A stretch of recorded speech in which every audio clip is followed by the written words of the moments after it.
How delightful. How many guys get to come to work and listen to the sounds of an EMD 645 first thing Monday morning? How lucky am I?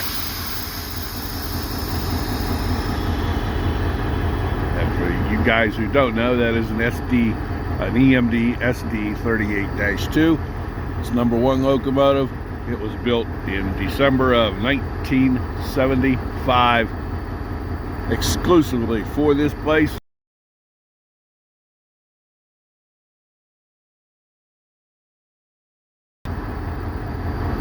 When U.S. Steel started us, and it's been here since then. And we started hauling the first train load of coal.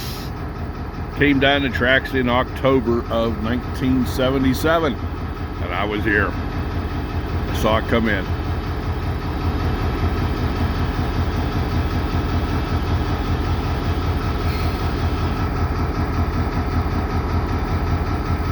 I know a lot of people say that it needs paint job. Well, no, that's pretty obvious, but the last year or so, we've had some really good contract locomotive mechanics come in, and they got all the air problems fixed on it, all kind of valves they changed.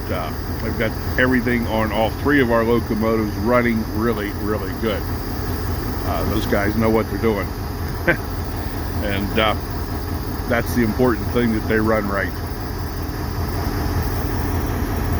And you know, hopefully here sometime in the future with we'll get some cosmetic work done on it, but they run good. They haul coal.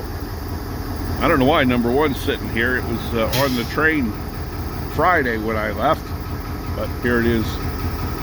They have 3098 on the train today. Sometime during the weekend they swapped it out for, and I have no reason, I don't know why. But anyway, there you go.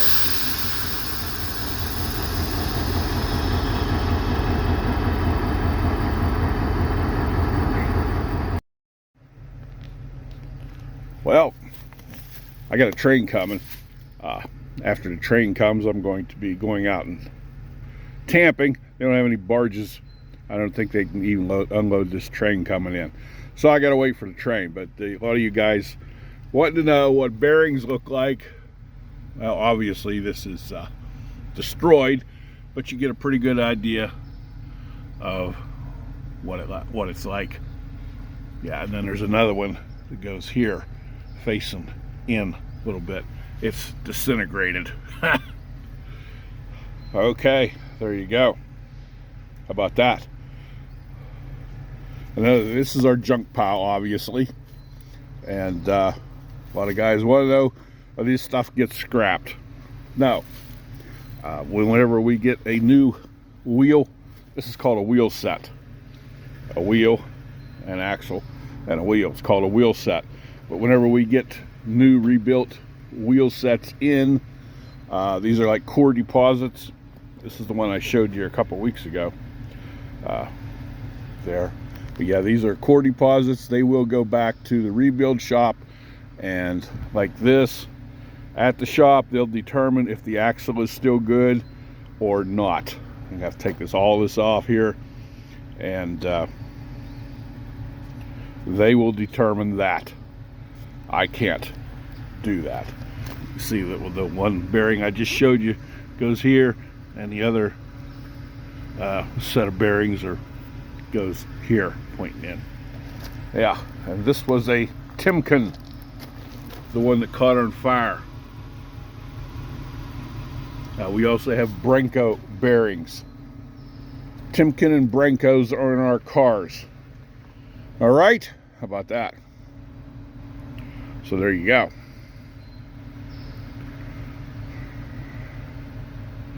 Yeah, we don't have the equipment here to do anything like this. These and the presses to press the wheels on or press the bearings on or off. We don't have that equipment.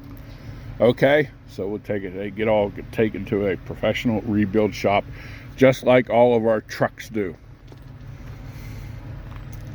Those all get sent out, professional rebuild shop. And at that shop, they'll determine what's good, what's bad, and what they need to replace. Obviously, all of our trucks that come in and all of our wheel sets that come in rebuilt have all new bearings put on them. Okay? There you go. Well, this is a chair. And in the last video, several people wrote in about a cracked weld on the chair. If you remember, I tightened the bolts up. These are the 6 bolts here that hold that to the basket bracket, and your tamping tools bolt in here, one on each side. The chair welds is here, here, and down to here. That's where the welds go on that chair. Okay, so, and you see this is flat, and then there's a snubber plate that goes in here. Okay, so let's take a look at the chair on the tamper that was at the time stamp 6.25 that several people thought we had a cracked weld. We'll find out. Okay, this is the chair that people had thought. And first off, I do appreciate you guys writing in with stuff like that. And you can see here Monday morning, I'm checking this out because several guys thought the weld was cracked. But here's the chair weld. Goes up there and goes across. There's a little bit of a pock mark in there, but I don't know that means it's cracked. But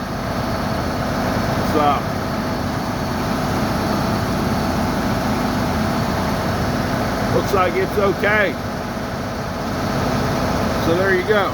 Again, I do appreciate you guys pointing stuff out like that, because I've always said you can't ever have enough eyes on the railroad. And you see something, that's great. And I do appreciate you letting me know, and I do check things out. And so here's the top of that chair, and this is the snubber plate right here. So this is supposed to be open. Anyway, that's where we're at on that. How about that?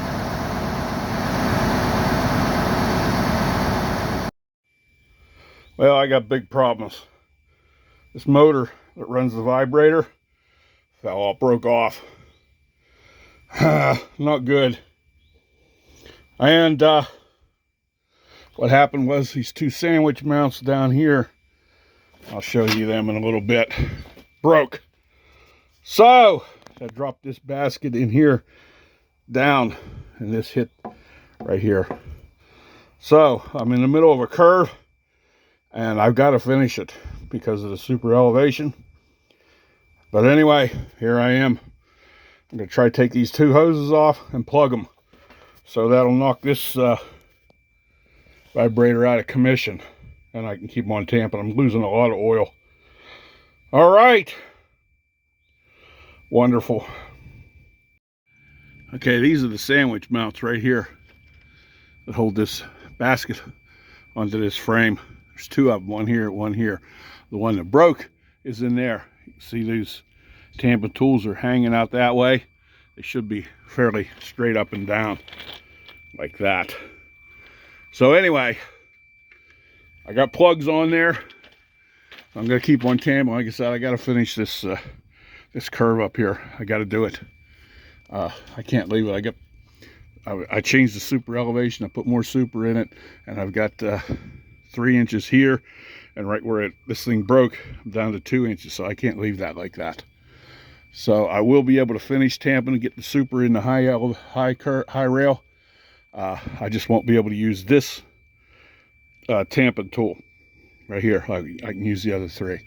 That's what's going to happen, because this is a shop job to fix those sandwich mounts. I don't have any sandwich mounts with me, so, and I don't know if I have another motor.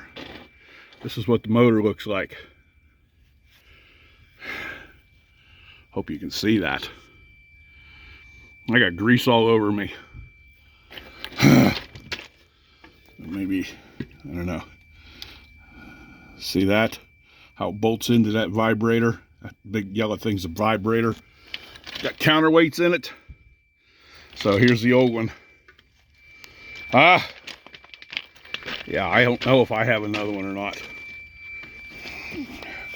Look at this. Now this kind of looks like it has been cracked for a while. This is the mounting base, but it didn't leak at all. It held up, and I think when that basket went down and hit that basket, just finished it off. So anyway, there you have it. I'll tell you what, no barges, train sitting down there, can't dump, got tamper problems, and this is Monday. We ain't starting out too good. Well, I'm alive, and I'm here, and I crawled my 71-year-old butt underneath there and fixed that so I can get this going. Mechanics at the harbor are at annual retraining this week, or today, so I'm here by myself. Gotta do it. Gotta do it. Keep on moving, huh? Okay. Yeah. Probably gonna have to end up throwing my shirt away. It's got grease all over it from in there. Oh well. It's only $5 at Walmart for a new shirt. I need a new shirt anyway, huh? Now we're right here. Right the full body of the curve. This is a compound curve. Someday I'll do another video on compound curves and tell you what that is. But yeah, I stopped right here, and I gotta finish this. I have to. So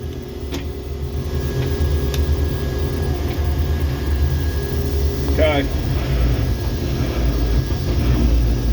I got that one dead, so I can't use it. Got just a little bit of oil dripping there, but that's okay. All right, we'll get her finished. Okay, I gotta get focused here on what I'm doing. All right.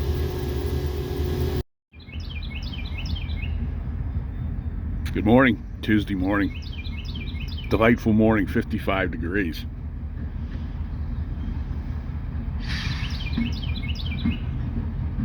He's slowing down here. He's going to stop,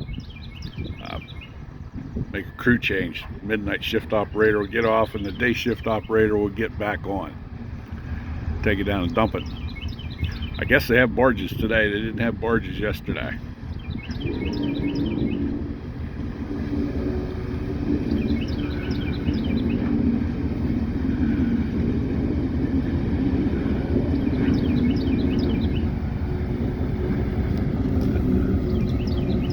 Okay, and I got the mechanics going to help me here. We're going to change those two sandwich mounts in that vibrator motor on the Tamper. A few other little maintenance problems. Tighten up some bolts and stuff on it. So it's going into the shop. The Tamper. We're going to put the Tamper into the shop.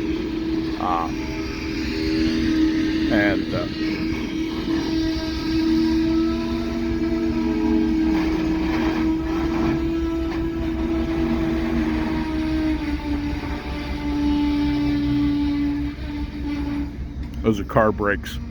That's what's making that noise. All right. There you have it. Another load of black diamonds. We do like to see coal moving. Well, I got it over the pit here, and I got the workhead dropped down in the pit. Should make it a little easier, I hope. We'll see. But the mechanic's going to help me change all of that. He's getting tools right now. It's nice to have a pit, and this is how you get down in there. And they put locomotives over here. That's how they check traction motors and stuff. Put them over the pit. How about that? Okay.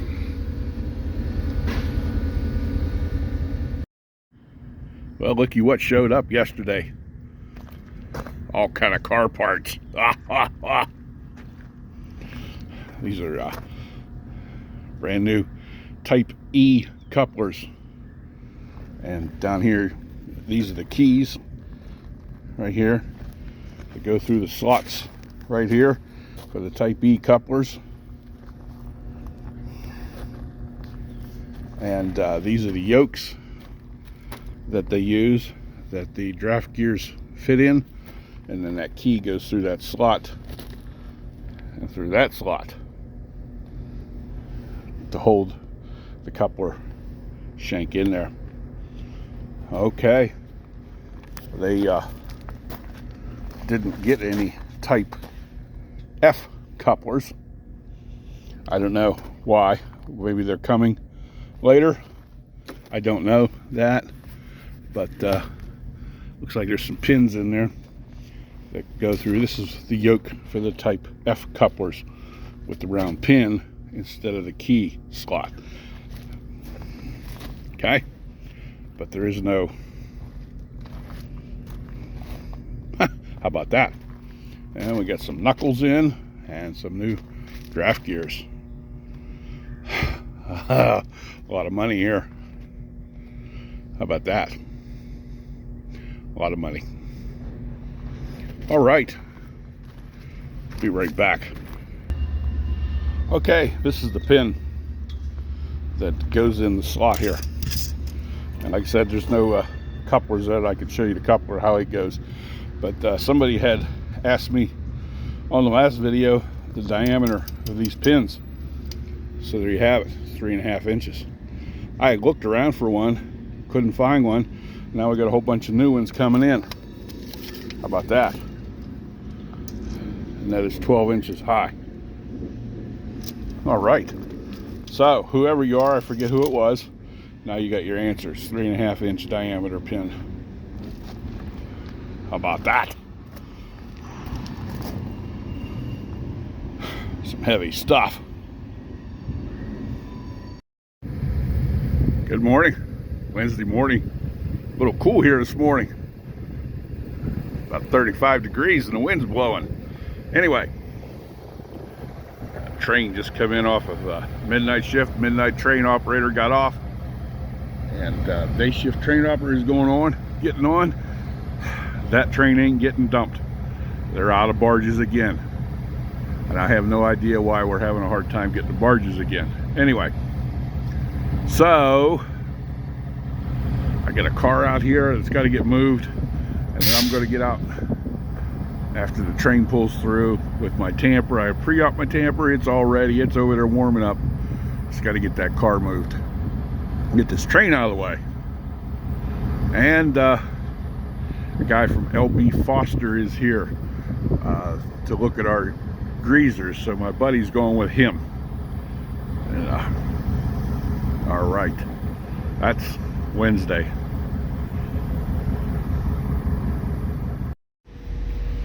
Okay, I showed you guys the couplers there earlier in the video that we got in. Take a guess what these are.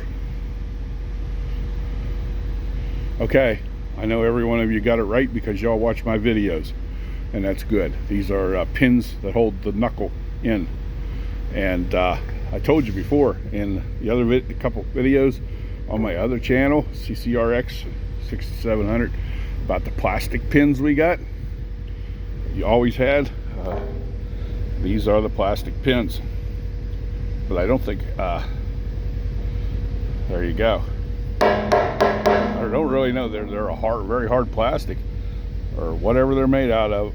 I don't know, but we did get some steel pins in now.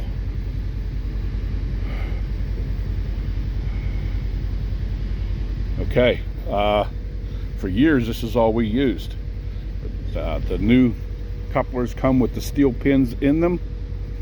I'll tell you this, when I go out and ride track, I find these broken every now and then, but I don't, it's very rare I ever find these broken. And I know people have that hard time believing that, but that's the way it is.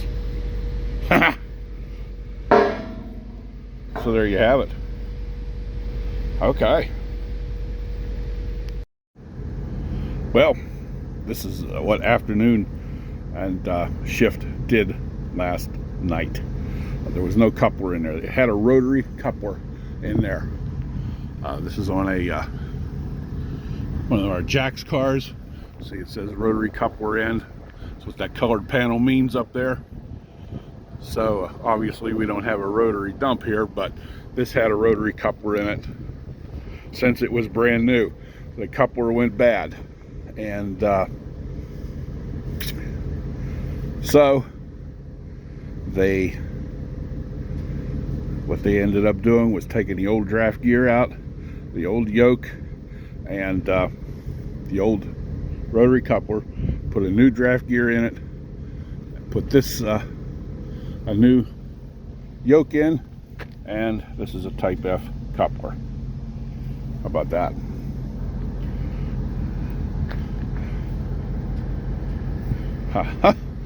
And this is the knuckle pin that I was just showing you right here. Holds that knuckle in there. How about that? Pretty cool stuff, huh?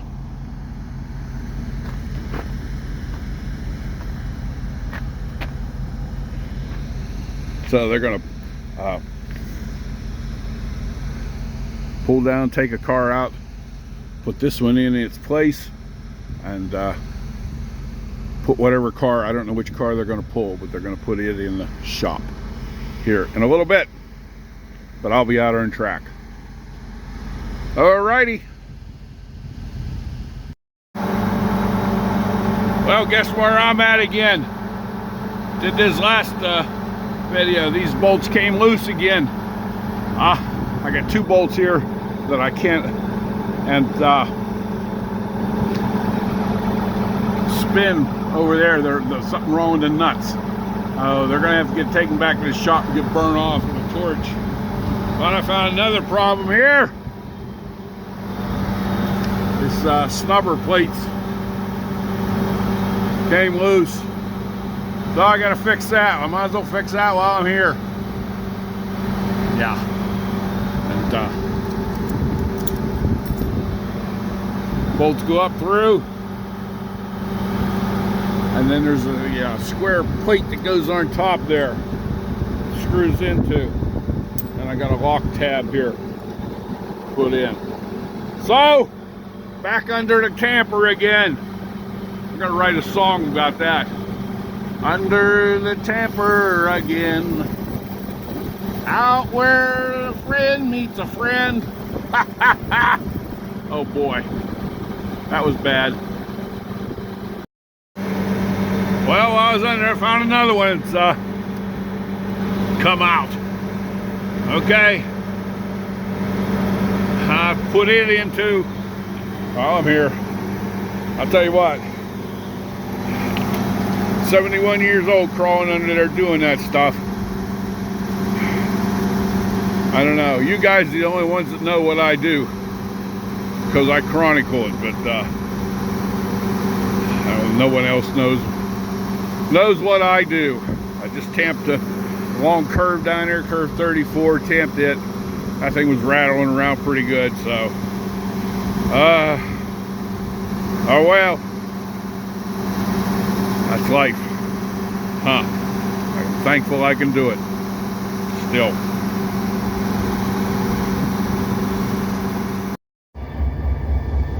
Good morning, Thursday morning. I had to take this one out of the train. It was in the lead last few days. They had number 1 sitting there, but they had to take this out, 3098 out last night. They couldn't get it to set up in remote to link with the other locomotive for some reason. I don't know. That was so they took it out. Train just came in. 32 degrees this morning, frost all over the place, but it's going to get warm up. And tomorrow there won't be a video. I won't make a video because I have annual retraining. We are a coal mine, and federal law requires that all coal miners have an 8-hour annual refresher safety course. So tomorrow's my day in school. And being that we are a coal mine, I am considered as being a miner, even though I work on a railroad. We're not a railroad. We're a coal mine that has a railroad. So I'm a miner under the federal law. How about that? That's what I'm considered. If I was considered a railroader under the federal law, you wouldn't be watching videos. But I'm not. I'm considered a miner under federal law. How about that? Which is a good thing, I guess. Anyway, go to school tomorrow, and I won't show any videos of that. Okay. If I don't see you, I hope you, I'll be camping today again, and hopefully I won't have to crawl under the Tamper. Hopefully. Oh my. Anyway, thank you very much for tuning in and watching. Unless something really interesting comes up today, I won't. This is the end of the show, so have a really good day. And we do appreciate you guys.